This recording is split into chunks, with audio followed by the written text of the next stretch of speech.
like to welcome Jeremy Bauer, who is Chief Executive of Reach Resources, to the stage. Jeremy's going to talk to you about the Morrissey Hill Lithium Project in Western Australia. Welcome, Jeremy. Thanks very much, everyone.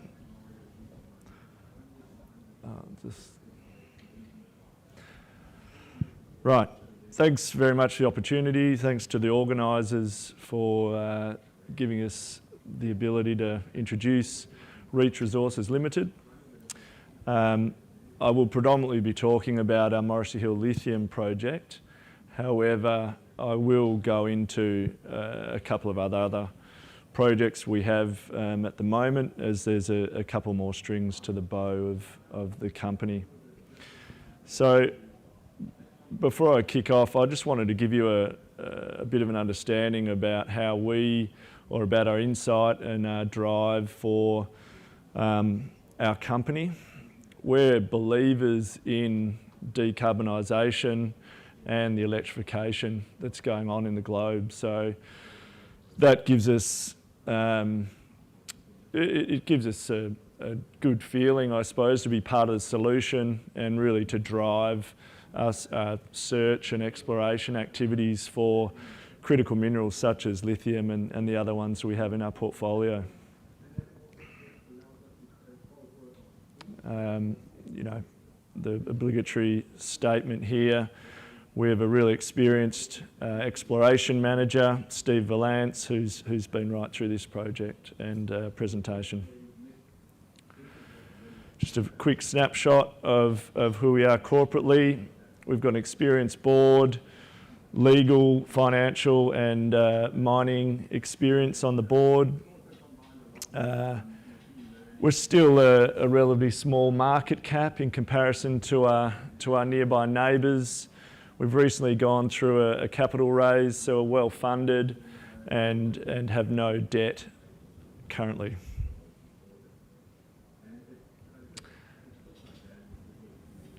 Carrying on from what I said at the start in terms of our drive and understanding of electrification, the process going on globally, it's common for us and part of our ongoing business that we respect the area in which we operate in terms of the traditional owners, the environment and the station folks who we coexist with. So we're just going through our initial baseline ESG reporting, and we'll continue that process. So I'm going to go through why an investment in Reach Resources Limited is a wise one.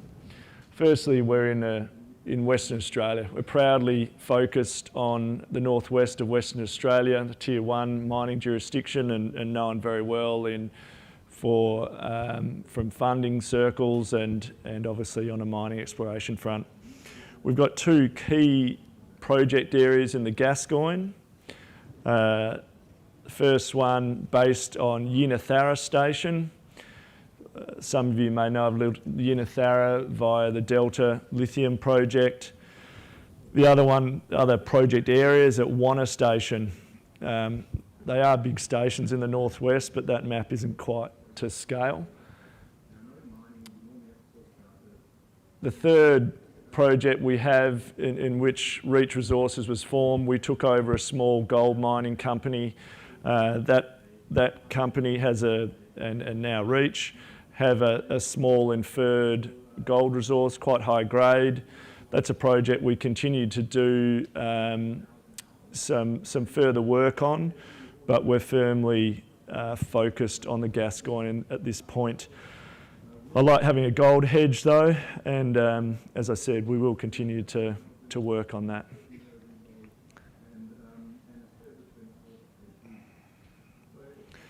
So Reach has been able to develop a portfolio of critical minerals. Wanna Station projects, manganese and rare earths, and our Yinnetharra projects, lithium and a rare earth / niobium project, all at early stage, but certainly we're in the right neighbourhood with other companies nearby with much greater market caps, and so we believe we're certainly leveraged to exploration success. I'll just quickly go through the other couple of projects that we have on our books. Firstly, Camel Hill. That's the one in the larger tenement holding to the southeast of Morrissey Hill. So this has got the same geology as our core project in Morrissey Hill. Outcropping pegmatites, highly fractionated, in the same geological setting, have a fertile granite in contact with metamorphic sediments, which is where we've got some really good surface results at Morrissey Hill. We've undertaken quite a regionally wide spaced soil survey or soil sampling program across Camel Hill, which, as most people are aware, for lithium mineralisation, assessing it via soils is a really successful tool. So those results are due out in the next couple of weeks. Further to the south, you see the Wobbly Creek project. That one's slightly different. Historically, we had some high grade, these areas and all around Yinnathara were prospected for tin and tantalum back in the day, for micas, which are often associated with lithium bearing pegmatites. This Wobbly Creek project, they had high grade tantalum, but they also had high grade niobium. Early and small amounts were mined, a tonne or so of a mineral called samscarite, which is a high-grade niobium mineral. So we followed up with some rock chip work at Wobbly Creek and have come back with values up to 14.3% niobium and a number of the heavy rare earths associated with that. Bearing in mind these are rock chip samples, so it's not indicative of the whole body, of which we're yet to do any drilling on. So that's subject to the same soil sampling program, and we expect results in the next couple of weeks. So moving 80 kilometres to the north is the Wanna Station projects. You'll recognise the Hastings technology mine here. So our first project, the Skyline, approximately the bottom southwest portion of that we've uncovered some ironstones and carbonatite type material that is similar to where Dreadnought and Hastings are getting their hits and now their resources. But as you move further to the northeast and into this White Castles project, it's into the Edmonds Sediment Basin, and that has approximately 50 kilometres of outcropping manganiferous ore, of which we've just done a tenement package wide rock chip sampling program, and we have results due imminently on that. Manganese is one of the other commodities that we wanted to diversify in. We see a strong market with a base load obviously in the steel industry, and then only increasing demand from the battery side of things. So to Morrissey Hill project, there's that old adage in real estate, location, location, location, and Morrissey Hill certainly fits that bill on a couple of fronts. Geologically, we are approximately 8 kilometres west of Delta's Melinda deposit or prospect along strike. We've got high-grade surface mineralisation, up to 2.3% lithium oxide, outcropping pegmatites across the whole project area, and we've just completed our maiden drill program, or phase one of our maiden drill program at Morrissey Hill. The other part of the location is we're clearly in an area which has got heavy corporate involvement. Both Delta and Minerals 260 surround us and have taken up big positions. So that's potentially of interest down the track for us. So this figure was recently put out to the ASX. The drill program that we've just completed up there gave us extended period on site, and that was enlightening in that initially when we assessed this project, we believed that the metamorphics that are host to these pegmatites that are seen at the Delta ground and where they've had success were mainly confined to the upper portion of this tenement. But as we've spent time on site, the geological team has been able to map these other areas that you see there in these bubbles. So, and importantly, these pegmatites that are outcropping, they're coarsely crystalline, but they're also hosted in the geology that we feel is giving us the most prospective looks when we're assessing our core that's come from the phase 1 drilling program. So you'll see here, this is the extent of the drilling we've done.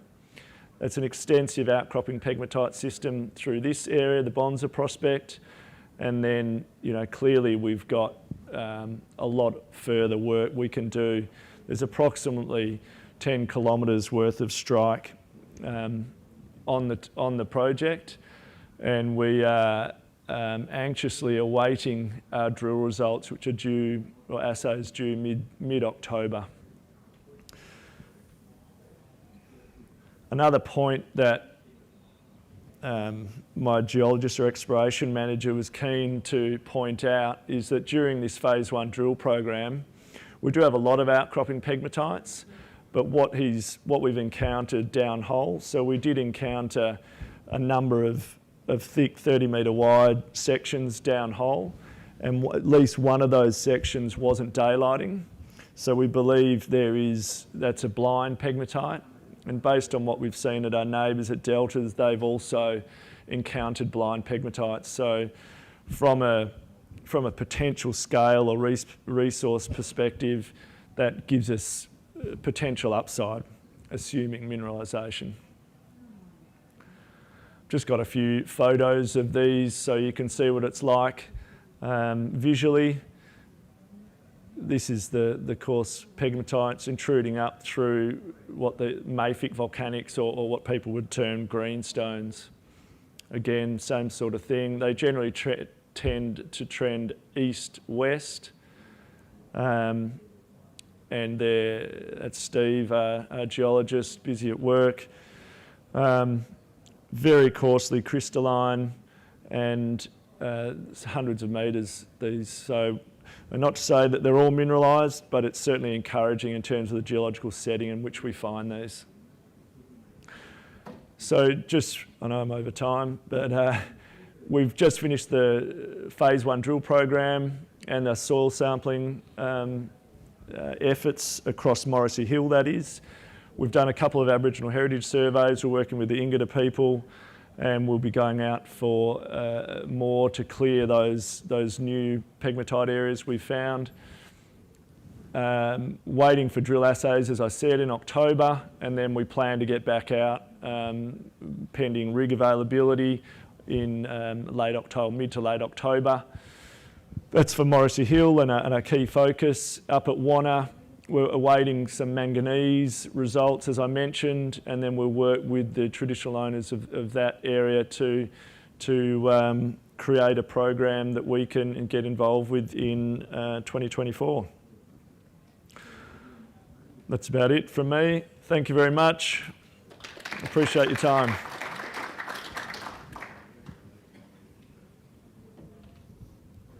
Thanks, Jeremy. I was going to ask, my question was going to be about the upcoming programs and expectations, but maybe in terms of you've outlined what the work you're doing, what are the expectations and where do you expect to see your priorities, maybe kind of looking 12 months out from here, if you want to get your crystal ball out?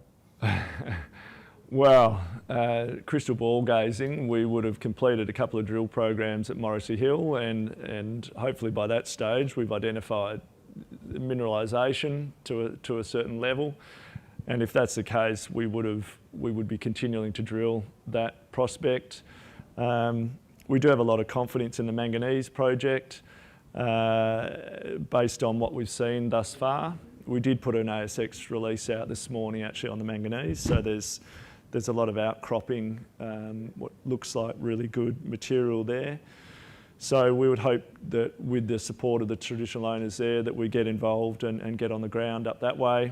But there's a lot of interest in this niobium and heavy rare earths at Wobbly Creek. So we've got sort of 3 zones that we're working on. Thanks a lot, Jeremy. Cheers. No worries. Thank you.